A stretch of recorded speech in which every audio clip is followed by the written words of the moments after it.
नमस्कार दोस्तों, जय श्री कृष्णा, जय श्री राधे। दोस्तों कैसे हैं आप सभी? आई होप कि आप सब अच्छे होंगे। दोस्तों आज के इस वीडियो में हम चर्चा करेंगे कर्क लग्न की कुंडली में चंद्रमा देव का रत्न मोती आप किस परिस्थिति में धारण कर सकते हैं और किस परिस्थिति में आपको धारण नहीं करना चाहिए। देखते रहिएगा इस वीडियो को और बने रहेगा मेरे साथ। आप देख रहे हैं एस्ट्रोविश यूट्यूब चैनल। सब्सक्राइब कीजिए एस्ट्रोविश यूट्यूब चैनल को और बेल आइकन को प्रेस कीजिए जिससे कि मेरे द्वारा अपलोड की हुई सारी यूट्यूब वीडियोस का नोटिफिकेशन आपको मिलता रहे। आप देख रहे हैं world's number 1 free astrology service Astrowish YouTube channel. फलादेश शुरू करने से पहले यहाँ पर हम आपको चंद्रमा देव और कर्क लग्न से रिलेटेड कुछ साधारण सी बातें शेयर कर देते हैं। कर्क लग्न जो होता है वो जल तत्व वाला लग्न है, इसे वाटर एलिमेंट से हम देखते हैं। कर्क लग्न स्त्री लिंग होता है और साथ ही अगर देखा जाए तो इस कर्क लग्न के जो स्वामी होते हैं वो होते हैं चंद्रमा देव। तो यहाँ पर हम आपको चंद्रमा से रिलेटेड कुछ साधारण सी बातें शेयर कर ही देते हैं। चंद्रमा इंसान का होता है मन। मानव शरीर में चंद्रमा जो है मन का तत्व रखते हैं। यहाँ पर चंद्रमा अगर कंट्रोल में है, यानी कि चंद्रमा अगर अच्छी स्थिति में है, तो व्यक्ति का मन काफ़ी मजबूत होता है, उसके इरादे काफ़ी मजबूत होते हैं, धैर्य उसके अंदर काफ़ी अच्छा होता है, उसके विचार जो होते हैं बहुत ज़्यादा दूरदर्शिता वाले होते हैं। चंद्रमा अगर खराब स्थिति में है तो व्यक्ति बहुत ज़्यादा डिप्रेशन में रहता है, बहुत ज़्यादा परेशानियों में रहता है, विचार बहुत ज़्यादा करता है, सोचता ही रहता है, करता कुछ नहीं है।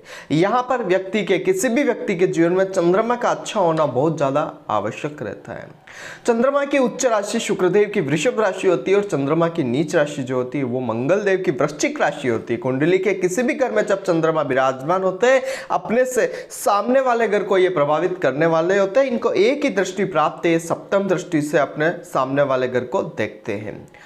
चंद्रमा की अगर यहाँ पर मैं आपको एक चीज बताऊं तो चंद्रमा की जस्वा राशि होती है वो कर्क राशि होती है और चंद्रमा कुंडली के चतुर्थ स्थान में जो है वो दिशा बली होते हैं। वहां पर इनको दिशा का स्वतः ही बल प्राप्त होता है।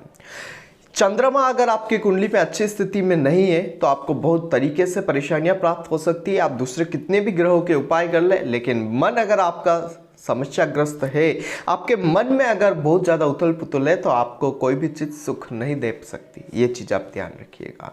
यहाँ पर फलादेश शुरू करने से पहले आप सभी से एक चीज़ कहना चाहूँगा, अगर आप अपनी कुंडली का विश्लेषण करवा कर ये जानना चाहते हैं कि आपके लिए कौन सा स्टोन फेवरेबल रहेगा, अगर आप ये जानना चाहते हैं कि आपकी कुंडली से रिलेटेड कब आपको नौकरी प्राप्त होगी, कब आपका अच्छे से व्यापार चलेगा, या फिर आपकी शादी कब होगी, कब आपको संतान की प्राप्ति होगी, कब आपको वाहन सुख की प्राप्ति होगी, या फिर कब आपको मकान सुख की प्राप्ति होने वाली है, अगर इस तरीके के या फिर और भी कोई पर्सनली आपके बहुत सारे सवाल है और आप कंफ्यूज है, तो आप कंफ्यूज मत होइए।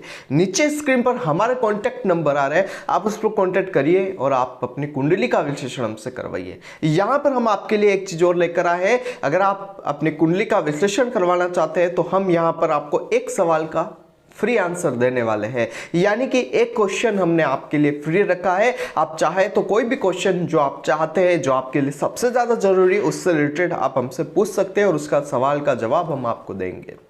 यहाँ पर एक चीज का विशेष तौर पर मैं सावधानी बरतने के लिए आप सभी से कहना चाह रहा हूं कि कुंडली से रिलेटेड कोई भी उपाय या फिर कोई भी रत्न आप बिना कुंडली विश्लेषण करवाए नहीं धारण करें, क्योंकि यहाँ पर कोई भी रत्न धारण करने से पहले उसकी डिग्री वाइज कैपेबिलिटी देखनी होती है, उसकी अवस्था देखनी होती है, षड्बल में स्थिति देखनी होती है, उसकी दृष्टि संबंध किन किन ग्रहों के साथ बना हुआ है, युति संबंध किन ग्रहों के साथ बना हुआ है, नक्षत्र क्या है उस ग्रह का, किस प्रयोजन से आप उसे धारण कर रहे हैं। जैसे कि अगर आप वैवाहिक जीवन के लिए उस स्टोन को धारण कर रहे हैं तो वो ग्रह नवमांश कुंडली में क्या स्थिति प्रदान कर रहा है, उसके अनुरूप आपको हम उपाय प्रदान करते हैं। ग्रह की तात्कालिक मैत्री वगैरह देखना आवश्यक है।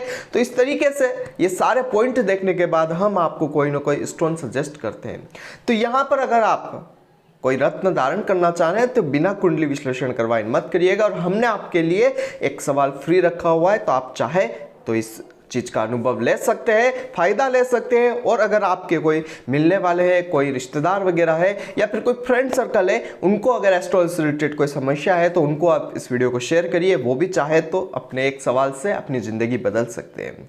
शुरू करेंगे कर्क लग्न की कुंडली में चंद्रमा का अलग अलग 12 भावों में क्या आप रत्न धारण कर सकते हैं या नहीं धारण कर सकते हैं। सबसे पहले अगर देखा जाए तो कुंडली आपके सामने ड्रॉ हो चुकी है। लग्न में 4 नंबर लिखा हुआ है, 4 नंबर लिखा होने के कारण ये कर्क लग्न की कुंडली बनी। इस चीज को आप नोट करके रखिएगा।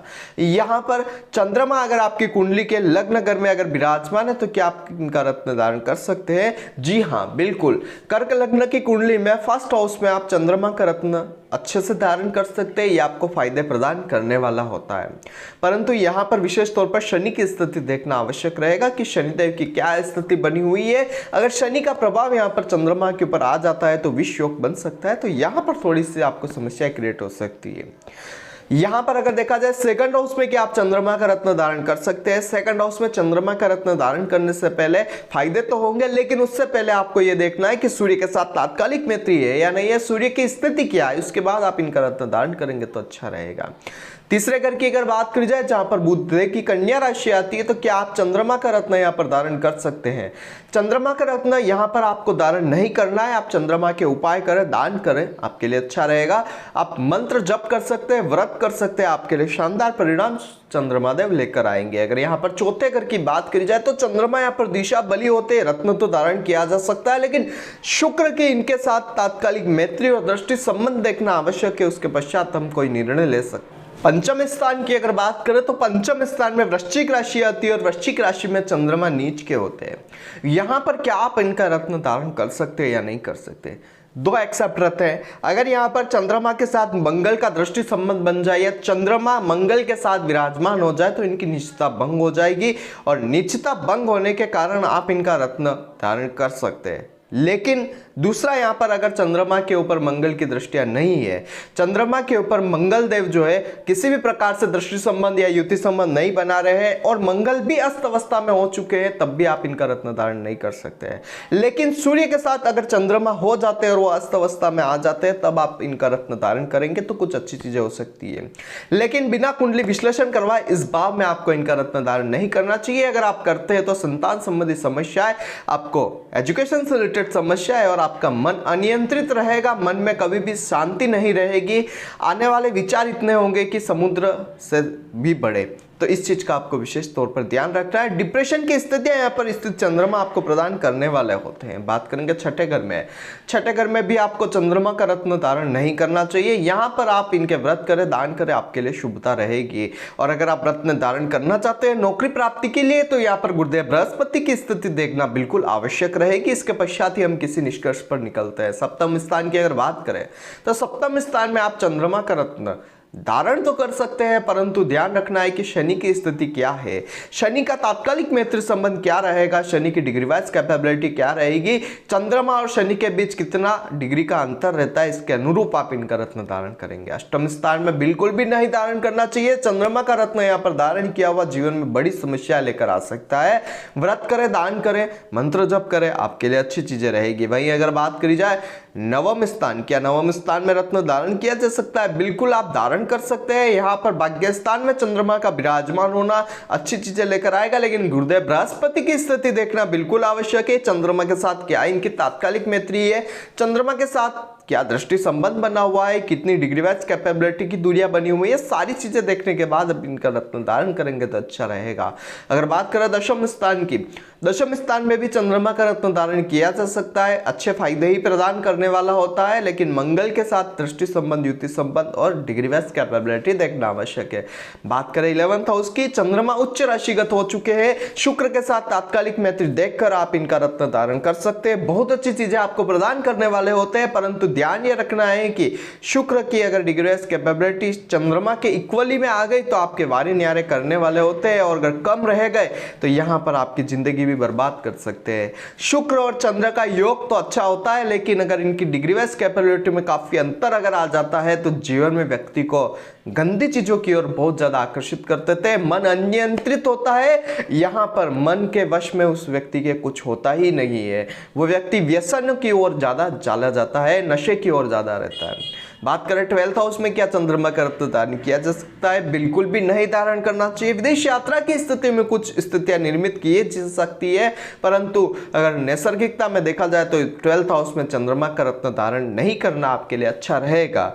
यहां पर अगर ओवरऑल देखा जाए तो चंद्रमा का रत्न जो है वो आप तीसरे, छठे, आठवें, 12वें और नीच राशि यानी कि पंचम स्थान को छोड़कर कहीं भी आप धारण कर सकते हैं, परंतु कुंडली की एनालिसिस आप अवश्य करवाएं क्योंकि ग्रहों की दूसरी स्थितियां देखनी पूर्ण आवश्यक रहती है। इस चीज का आपको विशेष तौर पर ध्यान रखना है। तीसरे, छठे, आठवें, 12वें और नीच राशि के घर में यानी कि पंचम स्थान के घर में आप चंद्रमा के रत्न बिल्कुल भी धारण नहीं करेंगे। यहाँ पर इनके आप व्रत कर सकते हैं, दान कर सकते हैं, यहाँ पर आप इनका मंत्र जप कर सकते हैं, यंत्र का उपयोग आप कर सकते हैं, वो आपके लिए फायदेमंद रहेगा, लेकिन इनका रत्न आप धारण नहीं करें, आपके लिए अच्छा रहेगा। और मैंने पर आपको बताया कि कर्क लग्न की कुंडली में चंद्रमा देव का रत्न मोती आप किस परिस्थिति में धारण करेंगे या किस परिस्थिति में आपको धारण नहीं करना चाहिए।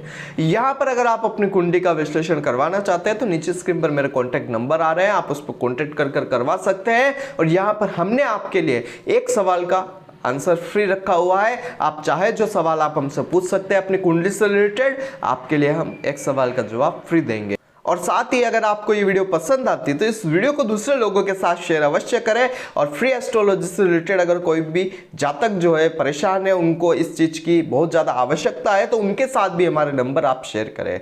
यहाँ पर इस चैनल को सब्सक्राइब करना मत भूलिएगा क्योंकि इस तरीके की वीडियोस में आप सभी के लिए लेकर आते रहता हूँ। आज की वीडियो में इतना ही, कल फिर मिलेंगे एक नए वीडियो के साथ, एक नए टॉपिक के साथ। तब तक के लिए जय श्री कृष्णा, जय श्री नाथ जी बाबा की। आई होप कि मेरे द्वारा बताई गई जानकारी आपके लिए हेल्पफुल और महत्वपूर्ण रही होगी। अगर आपको ये वीडियो पसंद आती है तो इसे दूसरों के साथ भी शेयर कीजिए, जिससे कि दूसरे लोग भी इस चीज का फायदा उठा सके। दोस्तों बने रहिए इस चैनल के साथ। मेरा नाम है विशाल और आप देख रहे हैं एस्ट्रोविश यूट्यूब चैनल। जय श्री कृष्ण।